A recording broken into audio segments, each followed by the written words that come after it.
It was 20 past 7 p.m. on the 20th of September 1942.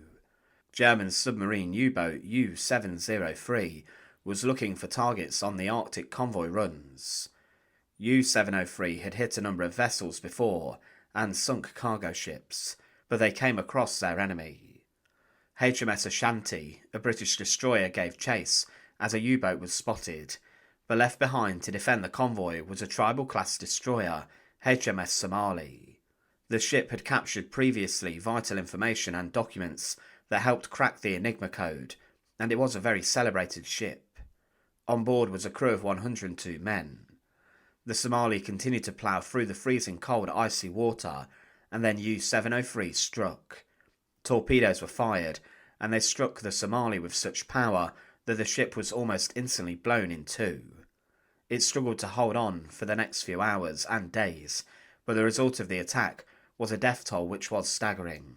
But what was the truth behind the sinking of one of the most heroic and forgotten ships of the Royal Navy that encountered a formidable U-boat in the Arctic?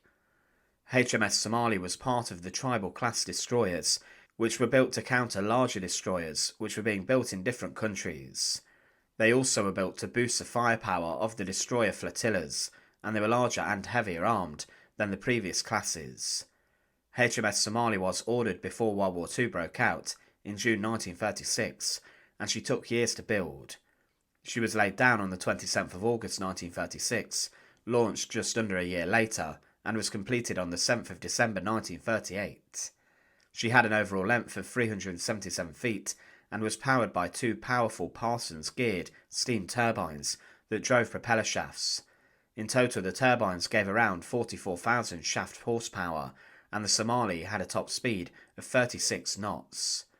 During sea trials, the ship served well, and it could carry enough fuel for around 5,700 nautical miles, that's 6,600 miles on land, at a speed of 15 knots. The ship was intended to carry 190 officers and other sailors, but often there were more on the vessel.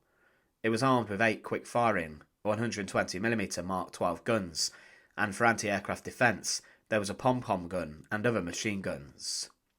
Now, at the time that they were created, the tribal-class ships like HMS Somali were not intended to be used in anti-submarine operations, but they were given depth charges and other defences.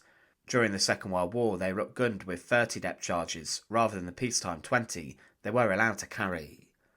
Now, as World War II did break out, many of the ships were given better armaments and defences to combat what the German Kriegsmarine were going to throw at them.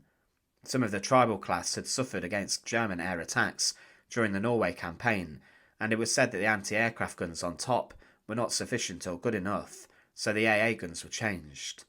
More depth charges were also brought on board the Somali to help it combat underwater threats. Early on in World War II, Somali intercepted a German freighter near to Iceland and claimed her as a prize, and this was the first enemy merchant ship captured during World War II. On the 15th of May 1940, during the Norwegian campaign, it carried high-value targets, but was bombed by a Luftwaffe plane, and it did manage to get back to Britain for repairs. It would later help sink the German weather ship, the WBS-5 Adolf Winnen. 6 of her crew were killed, and 2 later died before being rescued by a Norwegian trawler. It seemed like HMS Somali was a skilled ship, capable of performing well as a destroyer. This reputation was confirmed when in May 1941, the Somali boarded a weather ship, the München or Munich. The German crew panicked and threw their Enigma machine overboard in a weighted bag so it couldn't be captured, but the Royal Navy soldiers searched the ship and found documents relating to how the Enigma encryption worked, and codebooks were seized and were then sent back to Britain, and these did help crack the Enigma code. In August 1942, Somali also rescued all 105 of the crew aboard the American vessel Almeria Likes, which was destroyed by an E-boat. In September 1942, Lieutenant Commander Colin Maud took over as captain of the Somali, replacing Jack Eaton, who became ill. Maud later became the beachmaster of Juno Beach on D-Day, and he was an enigmatic man, and was one of the most popular officers in the British Navy. Maud was said to have possessed the outward appearance of a latter-day buccaneer, and was endowed with exceptional boldness and tenacity to go with it. He was experienced on ships, and had been involved in the hunt for the Bismarck, as well as the evacuation of Dunkirk. Maud was popular amongst his fellow sailors and men, and was very well liked. The crew of the Somali were glad to see him at the helm of the vessel. During this time, she was involved in the protections of the Arctic convoys, which sailed from the UK to northern parts in the Soviet Union and back. These ships delivered important supplies to the Soviets under the Anglo-Soviet Agreement and the US Lend-Lease, and were protected by ships of the Royal Navy, Canadian Navy and US Navy. During these operations, 85 Allied merchant vessels were sank, as were 16 warships, including HMS Somali. In the evening of the 20th of September 1942, German Kriegsmarine U-boat U-703 shot 3 torpedoes at HMS Somali, as it had been seen escorting the convoys. Previously, another ship, HMS Ashanti, had left to try and hunt down a U-boat which had been spotted. The Somali had escorted a convoy to Murmansk and was protecting QP-14 back home. HMS Ashanti was around 20 miles behind the convoy and rejoined, but was low on fuel oil. HMS Somali was in a better place to defend from an enemy, but one of U-703's torpedoes struck the Somali and caused immense damage. The explosion blew the torpedo tubes over the side and smashed into the port side, and the ship was being held together just by the upper deck and the starboard side. A huge hole had been blown in the side of the Somali, and the port engine fell through the bottom of the ship, and the engine and gear rooms filled quickly with water.